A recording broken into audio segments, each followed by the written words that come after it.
नमस्कार, मी आनंद सोनटके. प्रसार मराठी न्यूजमध्ये आपले स्वागत आहे. नवनवीन ताज्या घडामोडी पाहण्यासाठी आज आमच्या चॅनलला लाईक करा, सबस्क्राईब करा आणि शेअर करा. चला तर मग पाहूयात आजच्या ठळक घडामोडी. अखिल भारतीय गुरु रविदास समता परिषदेचे संस्थापक चंद्रप्रकाश देगलूरकर यांच्या नेतृत्वाखाली सामाजिक न्याय भवन कार्यालयासमोर आक्रोश आंदोलन करण्यात आले. संत रविदास चर्मोद्योग व चर्मकार आर्थिक विकास महामंडळ नांदेड येथील जिल्हा कार्यालयात मागील काही काळापासून प्रलंबित पडलेल्या कर्ज प्रकरणाच्या फायली तात्काळ निकाली काढण्यात याव्यात या प्रमुख मागण्यांसाठी हे आक्रोश आंदोलन करण्यात आले. यावेळी लिडकॉमचे जिल्हा व्यवस्थापक अरुण राऊत यांनी आंदोलनकर्त्यांना लेखी पत्र देऊन कर्ज प्रकरणे लवकरात लवकर निकाली काढण्याचे आश्वासन दिले. 6 लाभार्थ्यांना लगेच कर्ज वितरण करीत असल्याचे राज्य कार्यालयाच्या वतीने यावेळी कळवण्यात आले. तसेच दिवाळीपूर्वी सर्व कर्ज प्रकरणे निकाली निघतील असे सांगण्यात आले. यावेळी नामदेव फुलपकार, गंगाधर गंगासागरी, नारायण आनपुर्णे, श्रीनिवास कांबळे, माधव गंगासागरी यांच्यासह आदी समाज बांधवांची मोठ्या संख्येने उपस्थिती होती. आमचं आंदोलन संत रविदास चर्मोद्योग चर्मकार विकास महामंडळाच्या जिल्हा कार्यालयापुढं, ज्याला लिडकॉम म्हणतात, त्या लिडकॉमच्या कार्यालयापुढं आज आमचं हे आक्रोश आंदोलन या ठिकाणी संपन्न होत आहे. चर्मकार समाज हा रस्त्यावर बसून गटईचं काम करतो, चर्मोद्योगाचं काम करतो, चप्पल बूट बनवण्याचं काम करतो. तर या गोरगरीब समाजाच्या आर्थिक उत्थानासाठी हे महामंडळ तयार झालेलं आहे. परंतु मागील अनेक वर्षापासून या महामंडळामार्फत एकही कर्ज प्रकरण मंजूर करण्यात आलं नाही आणि असंख्य शेकडो फायली या ठिकाणी प्रलंबित आहेत. आजचं जे आंदोलन आम्ही करत आहोत, ज्या लाभार्थ्यांनी 2015 पासून लाभार्थ्यांनी व्याजाने पैसे काढून उसनवारी करून या ठिकाणी जो आर्थिक सहभाग, लाभार्थ्याचा जो सहभाग असतो 5%, तो पैसा लाभार्थ्यांनी या ठिकाणी कोणी 30,000 भरले, कोणी 40,000 भरले, कोणी 50,000 भरले.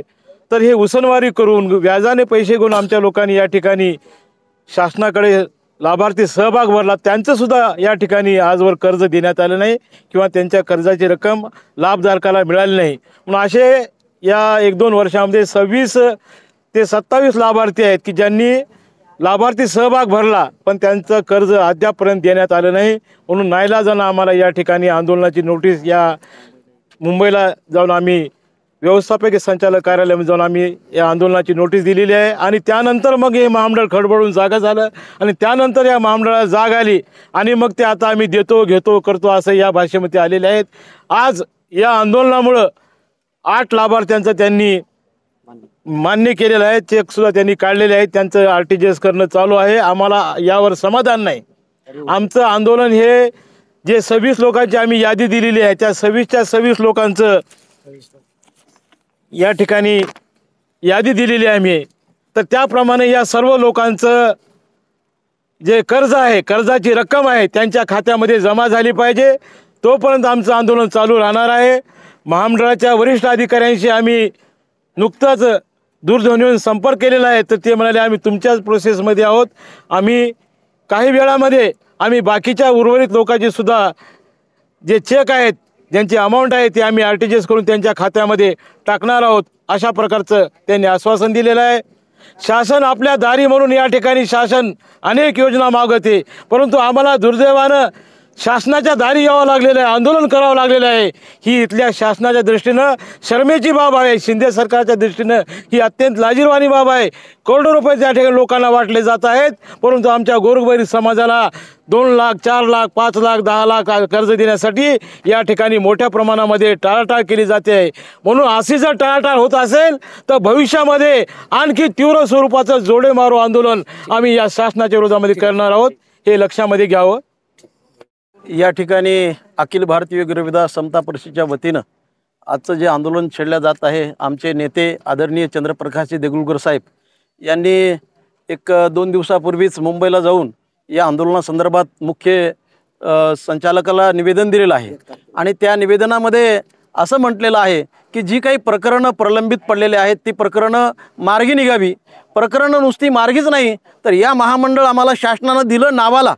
पूर्वी आमचे व्यवसाय कसे तरी चालायचे, पण आता वेगवेगळे औद्योगिक क्षेत्र आल्यामुळं आमचे व्यवसाय ठप्प झाले आणि यामुळं आम्हाला कर्जबाजारी करून आम्हाला आमचा घराचा उदरनिर्वाह चालवावा लागला आहे. आणि नावाला शासनानं महामंडळ दिलं, पण महामंडळामध्ये 1 रुपया नाही, खडखडट महामंडळ आहे आणि शासन दुसरीकडे अमाप पैसा वाटप करतो. याला नाही त्याला विनाकारण तो पैसा कुठल्याही उपयोगाला येत नाही. पण आमचं जे हातावरलं पोट आहे, आम्हाला विनाकारण म्हणजे नुसतं नावाला महामंडळ देऊन यामध्ये निधी नाही, तर शासनानं जास्तीत जास्त निधी द्यावा. आणि हे जे शिंदे सरकार आहे हे अतिशय कुचकामी सरकार आहे, कारण या सरकारचं एकही ध्येयधोरण बरोबर नाही. फक्त लडक्याचे डोळे पुसतं वय आणि एकंदरीत जे काही शासन लोकांना देतं, पण आमची बी त्या पद्धतीनं ते त्यांची लोकसंख्या पाहून जर देत असेल समाजाची, त्या पद्धतीनं आमची लोकसंख्या या महाराष्ट्रामध्ये चर्मकार समाजाची 1.5 कोटीच्या वर आहे. आम्ही या शासनाला, जर शासनानं आमचा नाही विचार केला, आमचे जर दिलेले प्रकरणं जर वेळेवर नाही निघाले, आमच्या महामंडळाला शासनानं निधी नाही दिला, तर आमचाही महाराष्ट्रामध्ये 1.5 कोटी असलेला समाज या शासनाला सबक शिकवल्याशिवाय राहणार नाही. एवढंच या ठिकाणी थांबतो.